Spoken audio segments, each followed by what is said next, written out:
ፍጡር ቤዛ መሆን አይችልም። ሙሴ ቤዛ ተብሏል። ለእስራኤላውያን ሙሴ ቤዛ ነው ተብሏል። ይሄ ማለት ግን ስጋውን ቆርሶ ደሙን አፍስሶ ከሲኦል አውጥቷል ማለት አይደለም። ለጊዜው ስለታደገ ቤዛ ተብሏል። ድንግል ማርያም ግን ለእኛ መዳን ምን ያህል አስፈላጊ ነበረች? እዚህ ላይ ነው የእመቤታችን በእኛ መዳን ውስጥ ድርሻ አላት የምንለው። ስንቱን አለፍኩት ባንቺ ወጣው ስንቱን ተራራ መከታ ጋሻዬ ነሽ የከሳሹን ቀስት እንዳልፈራ። ኢየሱስ ለኔ ያልተነሳ ተጣልቻለሁ ብሏል። ክርስቶስ ተንሥአ እሙታን በዐቢይ ኃይሎ ሥልጣን አሰሮ ለሰይጣን አግዓዞ ለአዳም ሰላም ይእዜሰ ኮነ ፍስሐ። ፍጡር ቤዛ መሆን አይችልም። ይግባችሁ። ቤዛ ማለት ስለሌላ ተላልፎ መሰጠት ማለት ነው።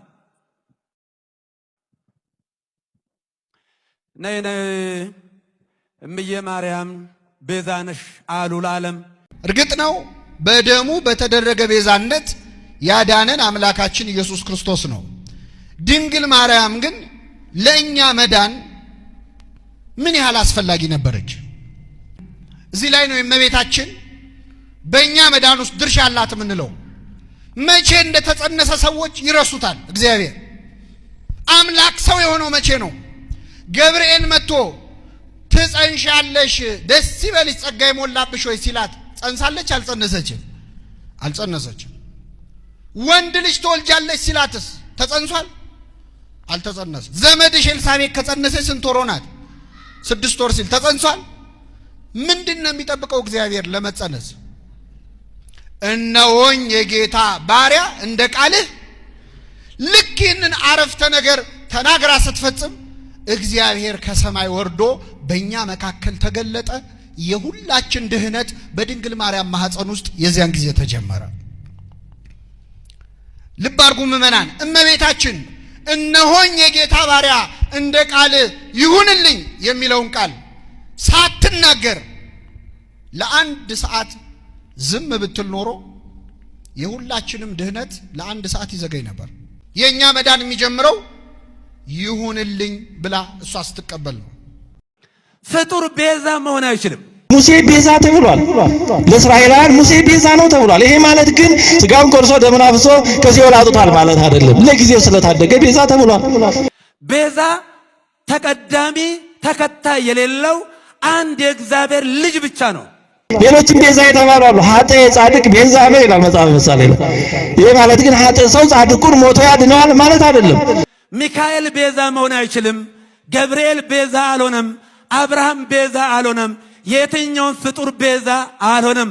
ኦሪት ዘጸአት ምዕራፍ 30 ቁጥር 12 እና 16 ላይ እንዲህ ይላል፣ አንተ የእስራኤል ልጆች ቁጥር ተቀብለህ በቆጠርካቸው ጊዜ መቅሰፍት እንዳይሆንባቸው በቆጠርካቸው ጊዜ ከነርሱ ሰው ሁሉ እንደ ቁጥራቸው መጠን የነፍሱን ቤዛ ለእግዚአብሔር ይስጥ፣ የማስተስረያውንም ገንዘብ ለነፍሳችሁ ቤዛ እንዲሆን ለእስራኤል ልጆች መታሰቢያ ይሁን። እመቤታችን ቤዛ አይደላችም። ቤዛ ልጇ ነው። አትደንግጡ። ምሳሌ 21:18 ላይ ኃጥእ የጻድቅ ቤዛ ነው ይላል። ኃጥእ የጻድቅ ምንድነው አለ? ቤዛ ነው። ይሄ ማለት ኃጥእ ስጋውን ቆርሶ ደሙን አፍሶ ከሲኦል ያድነዋል ማለት ነው አይደለም። እንደዚህ ያለ ረዳት ጤነኛ ሰው አይኖርም። ግን አግባባል፣ ኮንቴክስት፣ አውድ አንድ ቃል ለብዙ ነገር ጥቅም ላይ ሊውል ይችላል። ኃጥእ የጻድቅ ቤዛ ነው ካለ በኋላ ቀጥሎ እዛው በደለኛም የቅን ሰው ቤዛ ነው፣ በደለኛም የቅን ሰው ቤዛ ነው ይላል። ቤዛ ልጇ ነው። ነይ ነይ ቤዛ ነሽ አሉ ለዓለም ተብሎ አይሰበክም። ትንቢተ ኢሳይያስ ምዕራፍ 43 ቁጥር 3 ላይ እግዚአብሔር እንዲህ ይላል፣ እኔ የእስራኤል ቅዱስ አምላክ እግዚአብሔር መድኃኒት ነኝ፣ ግብፅን ለአንተ ቤዛ አድርጌ ሰጥቻለሁ። ግብፅን ለእስራኤል ምን አድርጌ ሰጥቻለሁ አለ? ቤዛ አድርጌ ሰጥቻለሁ። ታዲያ ግብፅ ለእስራኤል ቤዛ ነው ማለት ልክ በኢየሱስ ክርስቶስ እንደሆነው ከሞት ያድናል፣ ገነትን ይከፍታሉ ግብፃውያን ማለት ነው አይደለም። ለራሳቸውም እንደዛ አልሆኑ። ቤዛ ተቀዳሚ ተከታይ የሌለው አንድ የእግዚአብሔር ልጅ ብቻ ነው። ይሄ ቃል ለዚህ ብቻ ነው። እያርግ ወይ እየወረደ አይነት ከፍ ዝቅ የለውም አይባልም። መጽሐፍ ቅዱስ እንደዛ ነው የሚያሳየው። የሐዋርያት ሥራ 7:35 ላይ ሙሴን ለእስራኤል እግዚአብሔር ሹምና ቤዛ አድርጎ ላከው ይላል። ሙሴን ለእስራኤል ሹምና ቤዛ አድርጎ ላከው። ማንን ነው የላከው? ሙሴን። ላኪው እግዚአብሔር ነው፣ ተላኪው ሙሴ ነው። ወደ ማን ነው የላከው? ወደ ወገኖች፣ ወደ እስራኤል። ምን አድርጎ ላከው አለ? ሹምና ቤዛ።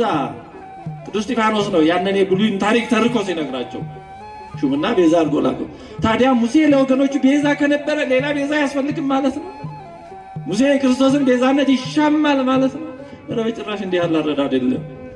እነዚህ ሰዎች የሚሉት ለመጽሐፍ ቅዱስ ባዕድ ነው። ስንቱን አለፍኩት ባንቺ ወጣው ስንቱን ተራራ መከታ ጋሻዬ ነሽ የከሳሹን ቀስት እንዳልፈራ።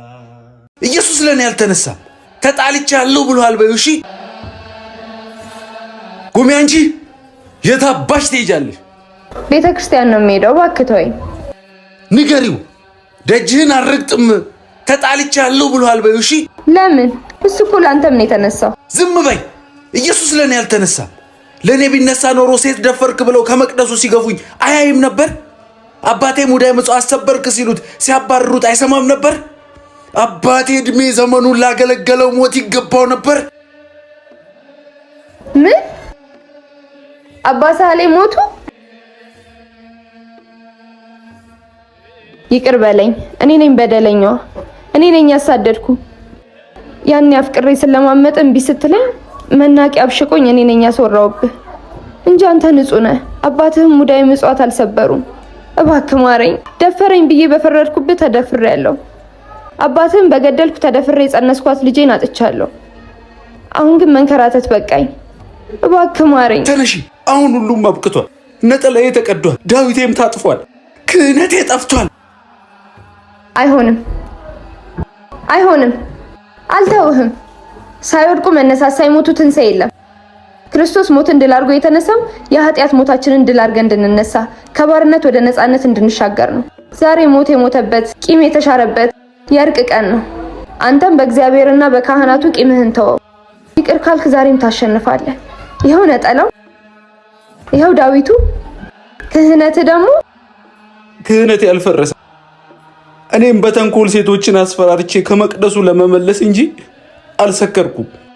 እናም የመቅደሱ ዕጣን ጢስ ናፍቆኛል። ቅዳሴው ማህሌቱ ናፍቆኛል። ዛሬ የኔም ትንሣኤ ነው። እንሂድ።